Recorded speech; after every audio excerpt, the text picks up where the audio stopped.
Hello everyone. Now that I've covered a little bit about the two games and how to troubleshoot Mankind Divided, I'm going to focus on talking about the game in terms of tips, tricks, and other things. There's a lot of changes in Mankind Divided from the Human Revolution days. I won't go through all of them, as you'll probably be able to find them out on your own anyways. I'm just going to talk about what I can tell you based on my knowledge of playing the game and things. Okay, so the first thing that you're going to do is decide how you want to play the game. There is an achievement for not killing anybody in the game called Pacifist. If you're doing a Pacifist playthrough, then you can see that my inventory is optimized for that. If you're doing a run and gun playthrough, then you're going to need something a lot different than this.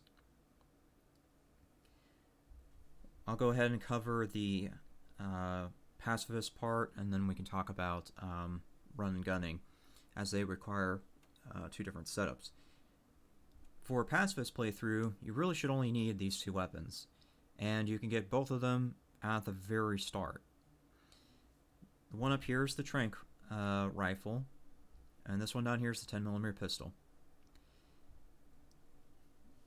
In Mankind Divided, they've removed base value, armor penetration stuff, and other things. Now, weapons have their own ammo types, for some of them anyways.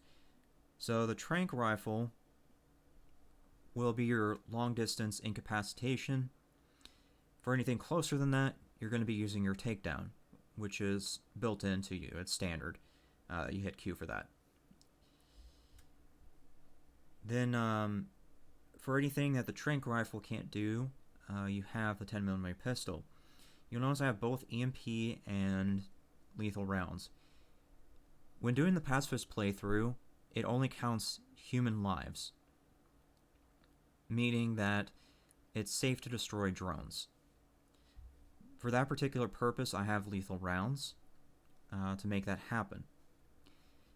For enemies that require EMPing, then I use this instead of the taser gun. There are some enemies that require either a taser gun or EMP rounds before you can take them down. And this is how I do it. I find this to be far more versatile than the taser gun, because the taser gun only loads one type of ammunition, that's taser. The 10mm pistol loads these two, and it takes the same amount of space. So by having the 10mm pistol, I'm essentially saving a bunch of space by relying on just this. Because the EMP rounds are very short in duration, there's a good chance that you may have to spam it if you're trying to close the distance. But you should hopefully not have to do that. If you're very good at stealth, you should be able to get up right behind them, left mouse for one EMP round, and then immediately hit Q after. The 10mm pistol fully upgraded can carry 38 rounds. So you have plenty of room for locking down an enemy or ensuring that you get that takedown. Now let's go ahead and quickly discuss a run and gun playthrough. If you're going to be doing a run and gun playthrough, you're going to replace the tranq rifle with the battle rifle. The battle rifle is a semi-auto marksman rifle that does a lot of damage and has extreme range. It can have a silencer on it, which helps with avoiding detection. Then you're going to replace the 10mm pistol with the combat rifle, which is extremely common, more so than some of the other weapons in the game. The combat rifle can load lethal rounds and armor-piercing rounds. It's good for getting through robots or flesh targets. That would be the ideal setup, so you cover both range and close combat. If you think that you're going to be able to close the distance with enemies and won't have an issue with range, then I would say combat rifle and a shotgun. That would be the run and gun playthrough weapon setup that I would do. The combat rifle, as I said, loads armor piercing and lethal, but it also has the highest magazine capacity in the game that I'm aware of, at 50 when fully upgraded. The shotgun loads both EMP and armor piercing and normal rounds. Armor piercing is extremely rare with the shotgun, though, even more so than the combat rifle or any other weapon, and costs a lot. So I would not rely on the shotgun for armor piercing. I would rely on that strictly for its standard ammunition, which is fairly common. Okay, now that we've discussed the weapon setup, let's go and talk about the augments. In Mankind Divided, the key codes and password list is incomplete. In Human Revolution, it is complete, so you can go through the entire game without hacking. You don't have the luxury in Mankind Divided, so I have the hacking capture all maxed out and hacking stealth. I did not touch hacking fortify due to the fact that you have software help in Mankind Divided, which is new from Human Revolution. And just like Human Revolution, I also got Cassie, as it helps a great deal with getting more experience and doing quests a bit more efficiently. I would put a priority on the hacking and only get Cassie whenever it's convenient. As for the other stuff, I don't recommend doing Wayfinder, retinal prosthesis, or smart vision. I would just leave that at base. The only time that you would make an exception to that is if you're planning to work with concussion grenades. Concussion grenades will stun enemies, but it will stun you if you're too close. And under retinal prosthesis, there is flash suppressant, which will protect you from that. But that's only specific to if you use concussion grenades. Honestly, I've never bothered with grenades, as I was able to get through the game without them. So yeah, it's entirely up to you. The implanted rebreather, same thing. This is entirely up to your playstyle. This is only effective against gas grenades or areas with gas. Honestly, the 2 points in this is just not worth it unless you plan to use gas grenades. If you run into an area where there is gas, you can just hypostim it, which is this right here, and then just heal your way through the gas until you can either get through the area or turn off the gas.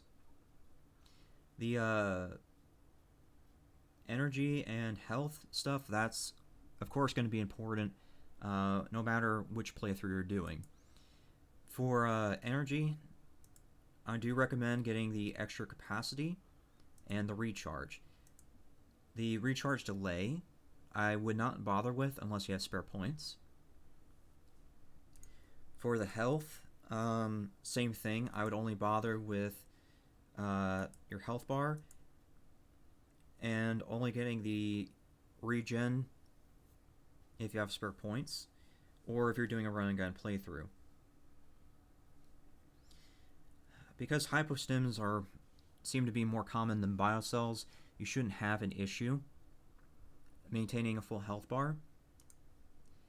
But due to BioCells being kind of uncommon, you're going to want to rely on your regen here. BioCells is this right here. It's the opposite to stim injectors. Some injectors do health, BioCells deal with your energy bar, and we'll discuss that towards the end. Moving on, your arm prosthesis and your weapon handling, these are both important no matter the playthrough. Exception being this left side of the gun tree, because it deals with reticle growth on movement. This helps with the tranq rifle if you're trying to move and shoot, but I didn't have to use it all that often. So I would say that if you're doing a less lethal playthrough, that this should be only if you have spare points. Moving on to Quicksilver and the upgrade next to it. So Quicksilver basically takes your base takedown and amplifies it so that you're able to take down 2 people at once. It may seem great, but unfortunately it isn't.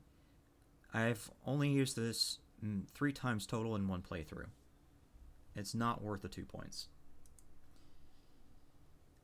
Given how much different Mankind Divided is in comparison to Human Revolution, it's beyond possible to use a combination of stealth and range to take down enemies and then finish them off with a takedown if you absolutely have to.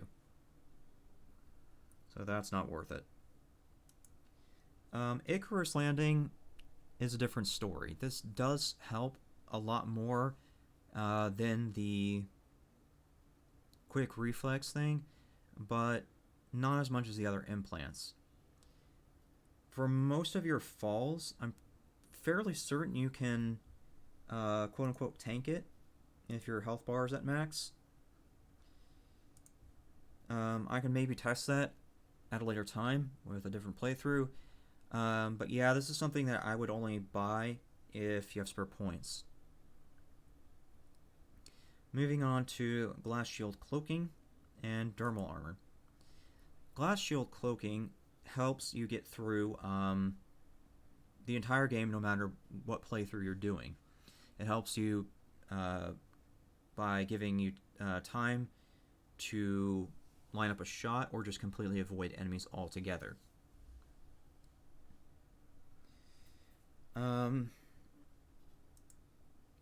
The cloak takedown portion of this particular augment tree, I would only do this if you have your energy upgraded and if you have spare points. Doing this in a takedown takes a tremendous amount of energy. Even then, I only did this maybe 13 times in total for one playthrough. So for one praxis point, it really depends on you. As for the Rhinodermal Armor, this is straightforward. This is your damage reduction, so I would max this out as quickly as you can. Just like the gas thing, the electromagnetic pulse shielding is something that's entirely up to you. This works great if you're trying to lob EMP grenades or trying to get through areas where there's a need for EMP. But the times that I used this was so few that it was just to a point where it's a matter of do you have the spare point for it. So just like the Glass Shield Cloaking, this is just if you have spare points. Moving on to the very last normal mod, the Klipsinger jump mod. This was useful throughout the entire game. This is definitely worth 2 points. It will get you through a lot of messes by itself. The leg silencer, I wouldn't really worry about that. It's just not really worth the one praxis. This is even less useful than Quicksilver or the gas thing. Moving on to now the Experimental Augs, which are these in the gray. Very early on, you can't activate more than one without causing problems. Later in the game, you unlock the ability to use more than one. But for the very first one that you get, I highly recommend remote hacking. This helps in any playthrough as well. This will allow you to hack certain devices and even doors. When it's upgraded to security domination, you can take over robots, turrets, and security cameras. This actually has an interesting combination with weapons. If you're trying to do the Foxes of the Foxes or something like that, it's the achievement where you didn't raise any alarms, then what you can do is you can hack a drone to shut it down, shoot it, and then kill it. It will not trigger an alert status or even alarm when you do that, assuming that there's no other people or drones in the area to see or hear that. So yeah, this helps a lot. Then after that, I can recommend Icarus Dash. This lets you make short distance dashes, and later on it can be upgraded to charge into people. I will admit that I have not used this against enemies, so I don't know if this will incapacitate or kill an enemy. Keep that in mind if you do use that. Last but not least is the Titan Experimental Augment. This is more valuable to a run and gun playthrough because it negates the damage coming at you. I would say only purchase this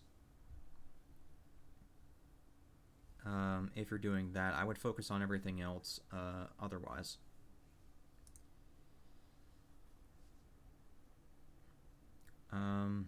Yeah, so that's all the augments and the weapons.